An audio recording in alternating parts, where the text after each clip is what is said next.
दोस्तों वंदे मातरम। जैसे कि मैंने प्रॉमिस किया था कि मैं पार्ट 2 मकर राशि में शनि चले गए हैं लेकर आऊंगा, और कुछ प्रेडिक्शंस बची हुई थी मेजर, वो आज मैं देने वाला हूं आप लोगों को। दोस्तों आप लोगों ने नोट किया होगा, मैंने पहले भी मकर राशि में जब शनि देव जी की ट्रांजिट हुई थी और कुंभ में भी हुई थी, तो उसमें भी बहुत सारे टिप्स दिए थे कि जब जब शनि देव वक्री होंगे या मार्गी होंगे तब तब क्या इंडिकेशंस दिखाई देंगे। आप मेरे पुराने वीडियोस में भी अगर आप देखेंगे जाकर, अगर जो मैंने आज से 8 महीने पहले भी दिए हैं, उनमें भी आपको बहुत सारे हिंट्स मिलेंगे, जैसे कि यूनिफॉर्म सिविल कोड के बारे में, भ्रष्टाचार की जो अभी न्यूज़ें देखने में आ रही हैं आपके सामने, जो भी अभी वेस्ट बंगाल में हुआ है। लेकिन मैंने उसमें एक बात और भी ऐड की थी कि भ्रष्टाचारियों में सत्ताधारी पार्टी के लोग भी इन्वॉल्व होंगे, जो कि अभी बीजेपी का कोई भी कार्यकर्ता दिखाई नहीं दे रहा है। अब ये क्यों हो रहा है और ये कब होगा, अब आप लोगों के सामने कुछ और न्यूज़ भी आएंगी, आप थोड़ा सा सब्र रखें। लेकिन ये तय है कि सत्ताधारी पार्टी के लोग भी भ्रष्टाचार में लिप्त होते हुए आप लोगों को दिखाई देंगे, जिसमें कि आज मैंने कुछ प्रेडिक्शंस भी दी हैं आप लोगों के बारे में। आप लोगों को याद होगा, मैंने बहुत पहले जब एक एजुकेशन वीडियोस की सीरीज भी शुरू की थी, उसमें मैंने मेंशन किया था कि जब जब भारत की कुंडली में शनि देव जी मकर राशि में आते हैं, जो कि 30 वर्ष के बाद ये साइकिल रिपीट होता है, तब तब हमारे लिए समय शुभ नहीं होता। एक तो ये, और दूसरा कॉम्बिनेशन 18 वर्ष के बाद जब भी चंद्रमा रोहिणी नक्षत्र में वृषभ राशि में ट्रांजिट करते हैं, तो वो भी भारत के लिए जो स्थिति है वो शुभ नहीं होती। चंद्रमा से अभिप्राय मेरा यहाँ पर ये है जी, राहु का चंद्रमा के वृषभ नक्षत्र में आना। जब जब भी राहु वृषभ नक्षत्र में आए हैं तब तब भी परेशानियां हुई हैं। जैसे कि आप गोधरा कांड देख लीजिए, 2 वर्ष पहले की जो घटनाएं देख लीजिए, 26 जनवरी 2021 को जो भी दिल्ली में हुआ था। 18 वर्ष के बाद आप पीछे देखते चले जाइए, जिस तरह से घटनाक्रम होते चले गए हैं। चाइना का भारत के ऊपर अटैक और हमारी भूमि के ऊपर कब्जा करना। दोस्तों ये जो भी हुआ है, राहु जब रोहिणी नक्षत्र में ट्रांजिट हुई है तब ये हुआ है। अब शनि देव जी वक्री हुए हैं, भारत की कुंडली वृषभ लग्न की कुंडली है, 9th हाउस जो कि भाग्य का हाउस है, और भारत की कुंडली में सर्वाष्टक कुंडली में सिर्फ 20 पॉइंट्स हैं, 20 पॉइंट्स, जो कि बहुत ही इकोनॉमिक कहा जाता है 27 को, तो बहुत नीचे चले जाना स्कोर, जो कि न्याय व्यवस्था का सिस्टम कोलैप्स होना, 2 गुटों के बीच में दंगे होना, जैसे कि हिंदू मुस्लिम के बीच में दंगे, और जो अभी घटनाक्रम चल भी रहे हैं, और भोले भाले लोग इसमें फंसते भी जा रहे हैं, और ये नहीं समझ पा रहे हैं कि अगर हम ज्योतिष के हिसाब से देखें तो 9वां भाव विदेश का भी है, तो ये विदेशी शक्तियों का हाथ यहाँ पर दिखाई दे रहा है, और भारत को झुलसाने की कोशिशें की जा रही हैं। 9th हाउस न्याय व्यवस्था का भी है, न्याय, नए कानूनों का उजागर होना। लास्ट ईयर भी आप लोगों ने देखा होगा, जैसे कि हम घटनाक्रम देख रहे हैं 2 सालों से। 5 अगस्त 2019 को आर्टिकल 370 का रिमूवल होना, जो कि सक्सेसफुली हो भी चुका है, और पिछले 2 वर्ष पहले 5 अगस्त 2020 को अयोध्या राम जन्मभूमि का पूजन भी हुआ था। तो क्या इस वर्ष 5 अगस्त 2022 को क्या कुछ और इशारा दिखाई देता है? जैसे कि देखिए, एक पॉसिबिलिटी है, बिकॉज अगर हम न्यूमरोलॉजिकल वे में भी देखें तो ऐसे इंडिकेशन दिखाई दे रहे हैं कि यूनिफॉर्म सिविल कोड का इम्प्लीमेंटेशन भी, या ड्राफ्ट व्हाटएवर, जैसे अब संसद में क्या होता है, कुछ ना कुछ ऐसे इंडिकेशन दिखाई देते हैं, बिकॉज इकोनॉमिक डाउनफॉल भी भारत का दिखाई दे रहा है। तो ये भी वजह बन सकती है ऐसे एक मुद्दे को लेकर। और वैसे भी दोस्तों 2022 में योग बने हैं कि यूनिफॉर्म सिविल कोड लागू होगा, और जब ये होगा तो कानून व्यवस्था भी चरमराएगी, दंगे भी होंगे, इकोनॉमिक डाउनफॉल भी होगा। जैसे पिछले वर्ष कुछ आंदोलनकारियों ने दिल्ली के रास्तों को रोक रखा था, जिससे कि बहुत ही बड़ा नुकसान, बिलियंस ऑफ डॉलर्स की अर्थव्यवस्था का नुकसान हुआ है दिल्ली एनसीआर का, और पूरे देश का वो नुकसान हुआ है। तो ऐसे ही इकोनॉमिक डाउनफॉल दिखाई दे रहा है। भयंकर बारिशों के बारे में मैंने ऑलरेडी प्रेडिक्शन दी है। कई लोग कह रहे थे कि इसके बारे में हम और विचार करें। दोस्तों आप मेरे पुराने 10-12 वीडियोस पहले के देख लीजिएगा, जिसमें मैंने ऑलरेडी प्रेडिक्ट किया था कि 2022 में जो बारिशें होने वाली है, ऐसा हिस्ट्री में पहली बार होगा, और अभी वो हो भी रहा है, क्योंकि अभी सूर्य देव भी कर्क राशि में आ चुके हैं और ये रहेंगे 13 और 14 अगस्त तक रहेंगे ये। तो तब तक ये तबाही चलती रहेगी, क्योंकि गुरु की 5वीं दृष्टि सूर्य के ऊपर है, और शनि देव जी की भी दृष्टि है, और मंगल की भी 4थी दृष्टि सूर्य के ऊपर है, जो कि अग्निभ है, आसमानी बिजलियों का पड़ना। तो ऐसे इंडिकेशंस दिखाई दे रहे हैं। अब आ जाती है नवम भाव की बात, भारत की।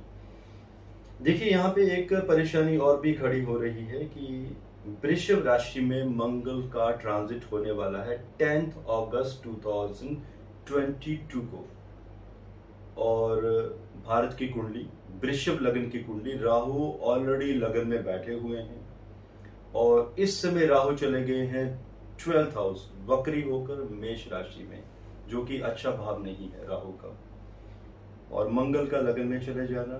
इट इंडिकेट्स कि मंगल सूर्य के नक्षत्र में ट्रांजिट करेंगे। सबसे पहले जनता का ईगोइस्टिक हो जाना, जो लोग लीडरशिप में हैं उनकी ईगो बहुत बड़ी हो जाएगी, वो अपनी पावर का दुरुपयोग करने की कोशिशें करेंगे। वो अचानक ऐसा समझ बैठेंगे कि जो उनको सत्ता, जो ये पावर मिली है, ये पूरी जिंदगी के लिए है, वो कभी सत्ता विहीन नहीं होंगे, और इसी वजह से वो कुछ ऐसी बड़ी बड़ी गलतियां करते चले जाएंगे कि भ्रष्टाचार में भी सम्मिलित होंगे। वाणी का भी दोष दिखाई देगा, वहां पर कुछ ऐसी वाणी की भाषा का प्रयोग किया जाएगा जिसकी वजह से दंगे, कुछ समुदायों में आपस में झगड़े, या पार्टी से लोगों का रेजिग्नेशन। जैसे आपने देखा होगा अभी जो गोवा में, महाराष्ट्र में जिस तरह से सरकारें बनी है, और भी कुछ स्टेट्स में, तो दोस्तों ये अनस्टेबिलिटी दिखाई देगी। जिस तरह से अभी बीजेपी ने महाराष्ट्र में फिर से सरकार बनाई है, आप लोग देखेंगे कि जैसे ही 10 अगस्त आएगी, जितने भी नेता होंगे, राजनीतिज्ञ होंगे, राजनीतिक अस्थिरता बढ़ेगी, और ईगो बहुत बड़ी हो जाएगी, एग्रेशन देखने को मिलेगा। मीडिया में आप लोगों को ऐसी भी खबरें देखने को मिलेगी कि अचानक ही किसी राजनीतिज्ञ ने अपना जूता चप्पल उठाया और किसी के ऊपर अटैक कर दिया, और ऐसे पहले भी होता रहा है। तो इनडिसिप्लिन, शिष्टाचार की कमी, और जब ऐसा होता है और जब देश का यूथ ऐसी घटनाओं को देखता है, तो यूथ भी उन चीजों को फॉलो करने की कोशिश करता है। क्योंकि देखिए दोस्तों, नेता और हमारे आइकन्स होते हैं, तो यूथ उनसे बहुत कुछ सीखता है, और जब अशिष्टाचार होता है तो वो भी उन चीजों को भी फॉलो किया जाता है। अब देखिए मंगल का आगे प्रभाव देखिए।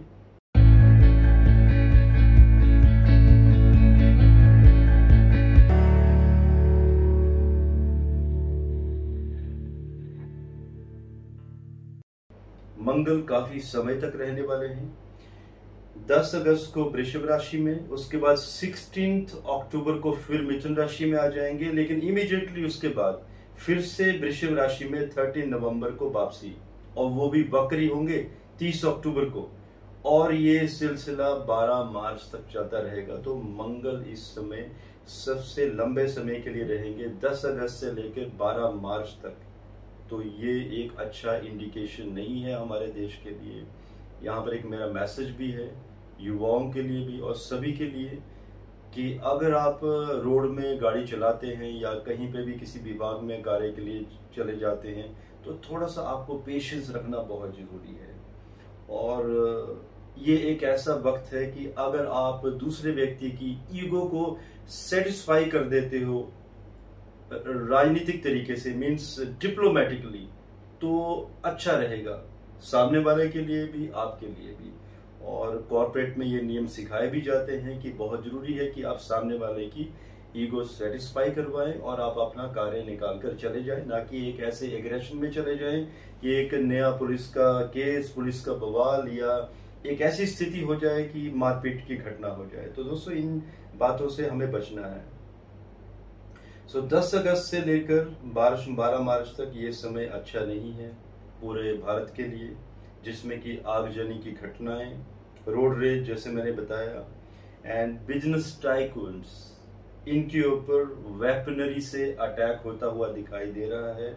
और कुछ बड़े बिजनेस टाइकून्स भारत में, अचानक ही न्यूज आएगी कि किसी ने शूट आउट कर दिया और कोई बिजनेस टाइकून अपनी जान खो चुका है।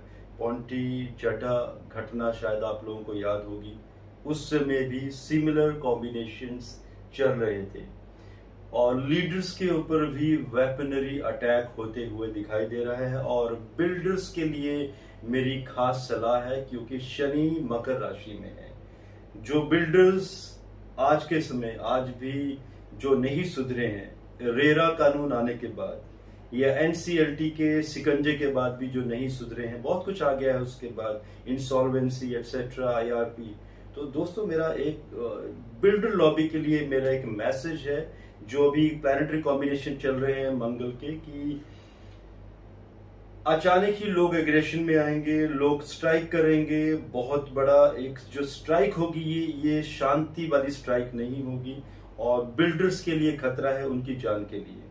तो उनके लिए चाहिए बिल्डर लॉबी को कि जो भी उन्होंने धांधलियां की है, क्योंकि ये एक ऐसी लॉबी है जिसके ऊपर ट्रस्ट खत्म हो चुका है। मैं ये नहीं कहता सारे बिल्डर खराब हैं, लेकिन 99% बिल्डर्स के ऊपर जनता का ट्रस्ट खत्म हो चुका है। तो बिल्डर्स के लिए बहुत जरूरी है कि वो अपनी जान बचाएं, अदरवाइज मीडिया में ये बार बार आगे न्यूज दिखाई देगी 12 मार्च तक लगातार, और 10 अगस्त से ये शुरू होगी कि अचानक ही किसी बिल्डर को किसी ने शूट कर दिया।